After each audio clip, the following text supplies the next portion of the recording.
Okay दोस्तों, अब हम शेड्यूल 8 के अंदर जो नई एक्सरसाइज इंट्रोड्यूस हुई है उसकी बात करते हैं।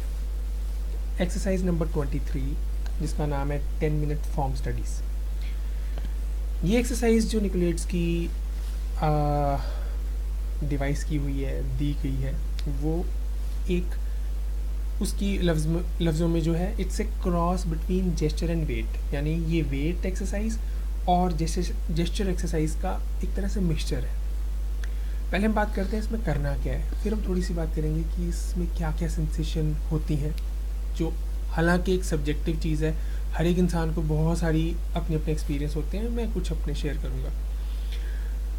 इस एक्सरसाइज में करना क्या है, इसमें हमने 10 मिनट्स में, जैसे नाम है उसका 10 मिनट फॉर्म स्टडी, 10 मिनट्स में हमने स्टडीज़ ख़त्म करनी है। तो जो हमारे सामने मॉडल है उसको हम 10-10 मिनट की पोज करने के लिए बोल सकते हैं, या अगर एक जगह पे रुका हुआ कोई मॉडल है तो हम उसी को 10-10 मिनट अपनी जगह चेंज करके 3 बार बना सकते हैं। 10 मिनट में एक जगह से बनाया, फिर दूसरी जगह से, फिर तीसरी जगह से।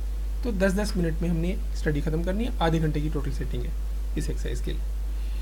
इसमें हमने करना क्या है, इट्स बेसिकली वेट एक्सरसाइज, लेकिन 10 मिनट में हमने सब कुछ करना है। तो वेट को हमने देखा जाए 5 का मिनट है जिसमें हमने वेट को फिनिश करना है। जब 5 मिनट में वेट करेंगे तो अपने आप एक जेस्चर वाली जो फीलिंग, क्योंकि क्विक स्टडी जो होती है ना, वो हमेशा जेस्चर, इन जो मॉडल है ना उसका जेस्चर को टच करवाती है। क्विक स्टडी हमें मजबूर करती है उसके मीनिंग और जेस्चर और मूवमेंट की तरफ जाने को। तो अब 5 मिनट जब वेट कर रहे हैं तो वेट तो कर ही रहे हैं, लेकिन जेस्चर की सेंसेशन अपने आप मिक्स होगी। When you will do it you will feel, और बहुत ही रिलैक्सिंग और मज़ेदार एक्सपीरियंस होगा, क्योंकि you are just doing weight and quickly कर रहे हो। तो अभी तक जो जेस्चर कर चुके हो वो ऑलरेडी तुम्हारे अंदर है, तो ये करने में बड़ा आराम से आएगा। बहुत एक सेटिस्फैक्ट्री सी फीलिंग आती है when you do this quick weight. लेकिन उसके अलावा एक इम्पॉर्टेंट चीज़ जो यहाँ इंट्रोड्यूस हुई है वो है कि यहाँ हमको अपने आप को कॉन्शियस करना है अबाउट स्पेस, कि ये जो मॉडल है it is in the space. निकोलेट्स बोलता है कि जो जेस्चर है, जो मूवमेंट है, वो स्पेस के बिना नहीं हो सकती, फॉर्म स्पेस के बिना एग्जिस्ट नहीं कर सकता। तो हमें स्पेस की तरफ कॉन्शियस होना है। तो जब हमने 5 मिनट कर लिया, उसके बाद एक सिंपल सा टूल सजेस्ट किया निकोलेट्स ने कि आप ऐसा सोचो कि ये जो आप बना रहे हो ना, ये एक ग्लास बॉक्स में फिट कर रहे हो। आप जो बना रहे हो कागज़ पे नहीं बना रहे, एक कांच के बक्से में फिट कर रहे हो उस मॉडल को।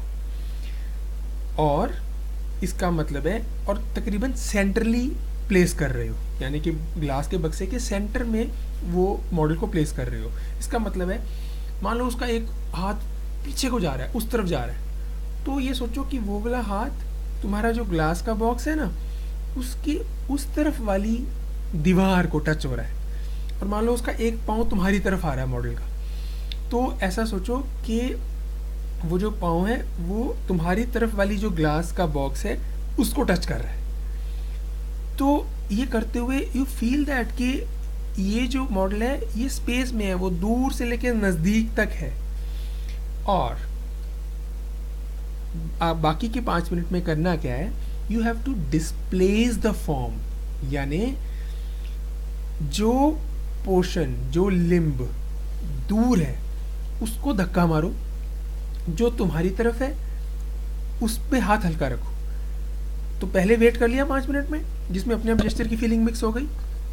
उसके बाद डिस्प्लेस करो इन द स्पेस फॉर्म को, जो पाँव तुम्हारी तरफ है उसको फील करो कि तुम्हारी तरफ है।